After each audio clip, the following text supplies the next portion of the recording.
welcome to Kati Foundation Channel. Jadi hari ini kita bakalan ngobrol-ngobrol seru nih sama orang yang keren banget. Langsung saja kita sapa. Halo Mbak Sekar Sari. Hai Caca. Seru banget nih, cantik banget ya ternyata kalau dari Terima dekat. kasih. Kalau jauh beda cerita lagi beda ya. cerita ya. Jangan dong, jangan jauh, kita deket-deket aja Okay. gitu. Mbak Sekar, kalau boleh tahu sekarang kesibukan Mbak Sekar apa aja sih? Sekarang menggeluti dunia seni peran dan juga penelitian. Wow. Fokusnya ke situ sih. Jadi memang ini fokusnya lebih ke penelitian atau seni peran nih? Dua-duanya. Dua-duanya. Minatnya memang ke situ. Oh, minatnya memang ke situ. Oke. Berbicara tentang seni peran, kalau nggak salah Mbak merupakan salah satu pemain film City ya Mbak ya? Iya. Kalau proyek akhir-akhir ini ada apa aja sih Mbak selain film City? Kan City di tahun 2014 tuh. Kemarin yang terakhir ada Invisible Stories yang tayang di HBO. Oke. Kalau nggak salah juga sempet ada No One apa tuh Mbak? No One is Crazy in This Town. Baru saja di launching juga di Busan International Film Festival. Jadi kalau misalnya total nih Mbak, udah berapa film sih yang Mbak bintangi? Belum banyak, masih ya Belum belasan banyak, lah. Tapi puluhan Tapi ya, belum ya. Doanya semoga berlanjut. Oh amin, semoga nantinya semakin banyak lagi film-film yang akan dibintangi oleh Mbak Sekar tentu aja. Amin amin. Kita berbicara terkait dengan SMA 1 nih Mbak. Kan Mbak Sekar Kati 2000 berapa kalau boleh tahu? 2007. 2007 dengan banyak sekali pengalaman yang Mbak Sekar tentu aja, ada nggak sih kenangan-kenangan tersendiri yang selalu terbersit gitu di benaknya Mbak Sekar? Ada banget. Karena aku rasa SMA ini adalah masa-masa ketika kita punya banyak sekali energi, terus masa-masa ketika kita juga sedang melihat banyak hal gitu. Jadi disitulah masa ketika kita mau cari kemanakah kita akan mengarah gitu, di orientasi yang mana gitu. Karena itu sebenarnya perjalanan untuk mencari itu aku rasa adalah momen yang sangat krusial sih dan perlu untuk dinikmati, dicatat kayak gitu. Kalau boleh tahu emang dulu waktu SMA nih Mbak Sekar ikut apa aja sih kegiatannya? Ikut Tonti, Peleton Inti, terus sama Nila Pangkaja. Oh, Nila Itu Pangkaja. Nila si Pangkaja otonomnya. itu teaternya SMA 1 ya Mbak ya? Wah, berarti pernah ikut teater waktu SMA, terus habis itu semakin kesini akhirnya jadi bintang film gitu. Wah, berarti NP punya nilai apa sih buat Mbak Sekar? NP memberikan perkenalan untuk waktu itu benar-benar teater ya, jadinya gimana sih proses belakang panggung, depan panggung. Walaupun waktu di NP kayaknya aku nggak pernah main di atas panggung deh waktu itu, lebih sering di belakang panggung. Terus tapi aku ingat dulu waktu akhir ketika kita lulus, sebelum pentas tutup tahun kita waktu itu bikin karya film bareng-bareng gitu. Saya baru ingat nih, kayaknya momen itu yang membuat saya ini juga ingat juga gitu tentang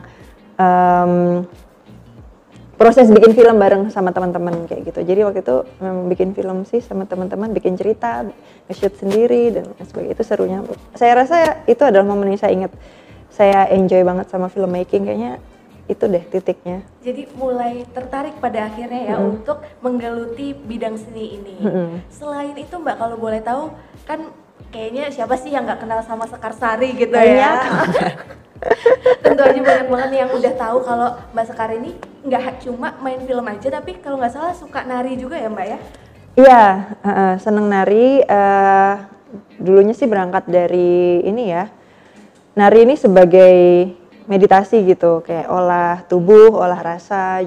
Jadi goal utamanya waktu itu memang tidak untuk semata-mata dipentaskan di atas panggung gitu. Tapi ya beruntung sekali diberikan kesempatan untuk bisa berproses sama teman-teman seniman gitu. Terus ya lama-lama ternyata makin serius gitu untuk menggeluti dunia seni tari juga gitu, baik di seni pertunjukan dan juga di penulisannya gitu. Oke, dan di sini mungkin kalian bisa ngelihat kalau Mbak Sekar ini tetap awet muda gitu. Mungkin salah satunya gara-gara selalu sering menari. Iya nggak sih Mbak? Jadi nari itu bisa jadi sarana olahraga nggak sih sebenarnya Mbak? Oh bisa banget, bisa banget, ya? bisa banget. Oh, iya. Oke, jadi untuk kalian yang mungkin lagi galau-galau gitu sama berat badan, nah bisa tuh nanti mengikuti tipsnya Mbak Sekar ini untuk mulai menari gitu, mengolah rasa, mengolah raga. Nah bener banget. Oke, Mbak Sekar, lalu berbicara tentang karir tadi tuh.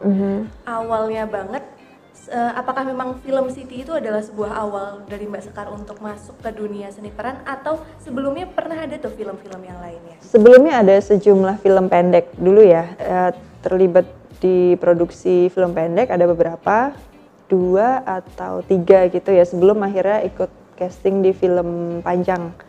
Film City itu film pertama yang panjang gitu. Jadi memang awalnya udah suka gitu ya diajakin main-main film pendek gitu? Iya setelah ikut baru sadar oh ternyata saya enjoy banget dan ternyata ada banyak hal yang kita bisa dapatkan di situ. Kita bisa sharing value, terus yaitu film ini kan distribusinya bisa luas ya. Jadinya misalnya saya di sini tapi filmnya bisa merepresentasikan di beberapa titik dan film ini bisa long lasting juga gitu. 10 tahun lagi kita masih bisa lihat filmnya dan film ini juga bisa bermanfaat sebagai arsip, catatan sejarah, catatan tentang kehidupan sosial. Jadi saya ngerasa ada banyak value di situ dan saya enjoy untuk develop film ini gitu. Oke. Berbicara terkait value nih Mbak, sebenarnya value apa sih yang paling ingin Mbak Sekar sampaikan melalui hal-hal yang saat ini sedang Mbak jalankan? Tentang kolaborasi ya. Jadi hal yang saya nikmati juga dari filmmaking ini adalah tentang kerja bersama-sama gitu, bahwa film ini sebagai satu hal yang gak bisa berdiri sendiri, misalnya aktornya bagus sendiri atau sutradaranya bagus sendiri atau pencahayaannya bagus sendiri, enggak, tapi ini adalah satu hal yang kita upayakan bersama-sama dengan sebaik-baiknya gitu. Itu juga yang bikin saya semangat ketika dalam proses syuting itu sendiri, misalnya ketika melihat Departemen Art mempersiapkan segala hal dengan sangat detail, diperhatikan, terus arahnya apa saja yang harus dipersiapkan, hal-hal kecil gitu yang mungkin sebenarnya nggak kepikiran atau nggak terlihat, tapi ya every single thing does matter. Jadi itu sih. Keren banget. Nah untuk teman-teman tahu, jadi sebenarnya Mbak Sekar ini awalnya kuliah di HI UGM, lalu lanjut lagi dapat beasiswa di Erasmus ya Mbak ya? Yeah. Nah kalau berbicara terkait itu, kenapa sih akhirnya memutuskan untuk, oh oke, aku S2-nya banting setir aja nih gitu. Kenapa sih Mbak?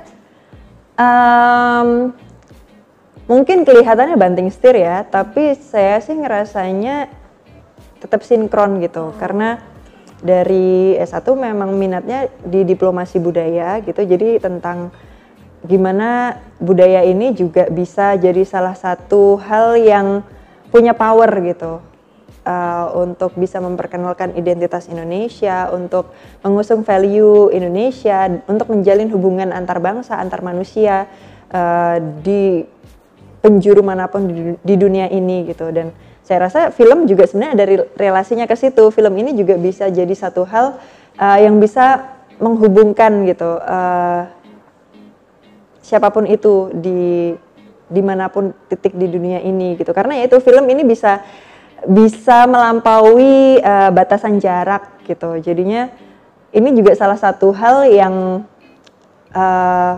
sebagai praktek diplomasi, sebagai praktek hubungan internasional. Jadi kelihatannya kan beda-beda ya tentang hubungan internasional. Kemudian S2 di seni tari, kemudian juga kemudian di film gitu. Padahal menurut saya sih semuanya terkait gitu. Film itu juga tentang olah tubuh juga gitu. Jadi gimana cara seseorang duduk, orang yang misalnya lagi sedih, orang yang semangat, orang dengan latar belakang pekerjaan dan aktivitas yang berbeda, itu semuanya tentang olah tubuh juga, tentang bagaimana merekam informasi-informasi di sekeliling mereka dan dipresentasikan melalui tubuh gitu, dan juga dialog dan juga cara tatap, hal-hal seperti itu sih yang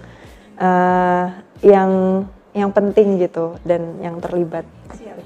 Mbak, berbicara terkait dengan millennials nih Mbak, aku tiba-tiba kepikiran kalau millennials sekarang nih ya Mbak, kalau aku lihat trennya, mereka tuh punya banyak passion, punya banyak keinginan, tapi nggak tahu harus mulai dari mana. Nah mungkin di sini teman-teman dari penontonnya Creative Foundation juga berpikiran, wah kalau Mbak Sekar nih kayaknya semua jalan hidupnya dia udah tahu nih mau mengarah kemana. Nah gimana Mbak caranya nih, atau mungkin Mbak Sekar punya saran nih untuk para millennials ini yang masih kebingungan menentukan arah mereka, gimana caranya supaya aku tahu nih, aku secara sadar memilih jalan tertentu? Kalau dari perspektifku sebenarnya nggak ada yang salah sih. Bahkan ketika kita kesasar pun itu bukan suatu hal yang salah, karena mungkin kita sadarnya kalau kita kesasar ketika kita sudah melampaui itu, dan aku consider itu sebagai bagian dari perjalanan gitu. Jadi jangan takut melangkah itu sih, dan juga ya gitu, dalam perjalanan ini kita juga belajar kan untuk mengukur diri kita gitu, kayak hal apa yang kita bisa kontribusikan, hal apa yang kita bisa sumbangkan gitu.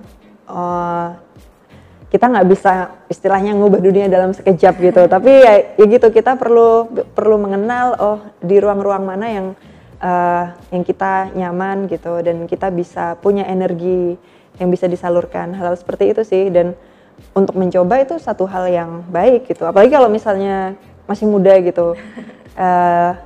Jangan takut untuk mencoba, justru nanti kalau misalnya seiring berjalannya waktu, saya rasa nanti kita akan makin tersadarkan gitu, mana yang kita akan makin seriusi gitu sih. Lalu ketika kita nanti akan menentukan langkah kita nih Mbak, misalnya seberapa penting sih dukungan dari orang-orang di sekitar kita Mbak? Penting banget. Kalau menurut saya sih penting banget dukungan dari orang-orang di sekitar kita, karena ya dengan mereka lah kita berinteraksi, dengan mereka lah kita sharing energi gitu ya. Walaupun dalam prakteknya nggak semudah itu ya, dalam artian kayak misalnya kita akan selalu didukung kayak gitu. Belum tentu polanya seperti itu. Tapi disitulah ada dinamika sih justru. Ketika misalnya konkretnya orang tua kita nanya ke kita, mempertanyakan, bahkan mempertanyakan itu kan nggak cuma menanya ya, tapi mempertanyakan, meragukan kayak gitu. Justru dari situlah kita kemudian punya satu formula, disitulah kita membentuk formulasi diri kita gitu, bagaimana kita punya suatu gagasan, bagaimana cara kita untuk melampaui batasan yang kita miliki, hal-hal seperti itu sih yang justru mungkin bermanfaat dari pertanyaan atau dari keraguan dari orang-orang siapapun itu, tapi ya disitulah ada dinamika. Tapi kalau Mbak Sekar sendiri pernah nggak sih ngerasa, wah kok aku nggak didukung ya sama orang-orang di sekitarku? Pernah banget. Dan gimana cara Mbak Sekar meyakinkan mereka bahwa ya ini adalah pilihanku gitu? Berusaha berkomunikasi iya, dan juga untuk bertanggung jawab atas pilihan yang kita ambil, itu sih, itu yang menunjukkan kita konsisten di situ gitu, karena toh kita juga belum bisa membuktikan itu semudah membalikan telapak tangan kan, jadinya ya udah ya kita rawat apa yang kita cita-citakan, apa yang kita seriusi, dan ya udah percaya gitu bahwa kita akan ada jalan gitu, dan itu perjalanan yang tidak singkat sih menurutku, dan itu yang perlu kita jalani gitu. Dan saya rasa selama kita masih hidup, kita selalu akan memiliki perjalanan itu gitu. Jadinya jangan buru-buru berhenti pada satu titik gitu sih. Keren banget. Jadi intinya kita harus menikmati setiap prosesnya gitu ya Mbak Sekar ya. Karena nggak mungkin tiba-tiba ada hasilnya gitu aja. Oke Mbak Sekar, kalau boleh tahu sekarang mimpi terbesar Mbak Sekar nih setelah udah main banyak banget film, udah kemana-mana, udah keliling dunia dengan segala pencapaiannya sampai detik ini, pencapaian apa sih yang masih ingin Mbak capai? Capaian selanjutnya apa ya? Mungkin ingin main film apa atau mungkin bintangnya apa gitu? Kalau itu iya tentunya ya, pengen melanjutkan berkarya di hal yang memang aku gemari gitu. Aku punya rencana di situ, punya keinginan untuk explore film, punya keinginan untuk eksplor penelitian di diplomasi budaya, di dunia tari. Tapi tentunya juga ada capaian lain yang aku ingin wujudkan dan ingin tersalurkan dengan lebih luas gitu misalnya, yaitu ingin bisa lebih bermanfaat kepada orang-orang sekitar, orang-orang kesayangan, membahagiakan mereka, dan semoga bisa menyalurkan energi yang bahagia ini untuk orang-orang yang lebih luas gitu sih. Amin. Semoga nanti pokoknya jalannya Mbak Sekar selalu lancar gitu amin, ya. Amin. Ya. Semoga kamu juga, Ca. Amin.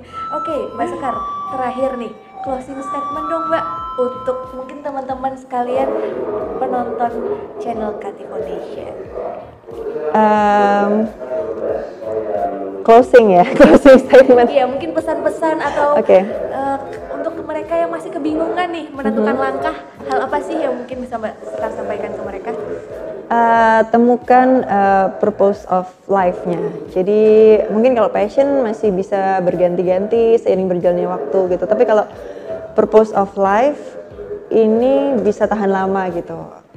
Apapun itu, misalnya purpose of life-nya adalah empowering others atau untuk bisa bermanfaat untuk orang-orang sekitar kita. Hal-hal seperti itu yang akan menjadi energi atau bahan bakar untuk kita terus melangkah gitu. Dan just enjoy every single step of your journey. Karena ya ini, life is a process ya. Iya, bener banget. Oke, thank you banget Mbak Sekar Sari untuk segala inspirasi, motivasi, dan kata-kata bijaknya hari ini. Makasih banyak udah datang bareng di sini ngobrol-ngobrol di channelnya Kati Foundation. Semoga Mbak Sekar selalu sehat. Terus habis itu semoga nanti karirnya semakin melejit lagi lah ya. Oke, gitu aja teman-teman sekalian. Demikian channel Kati Foundation pada hari ini. Pokoknya jangan lupa subscribe juga, like, komen juga. Kira-kira siapa sih yang harusnya datang lagi ngobrol-ngobrol bareng kita? Oke, makasih. Thank you. Sampai jumpa.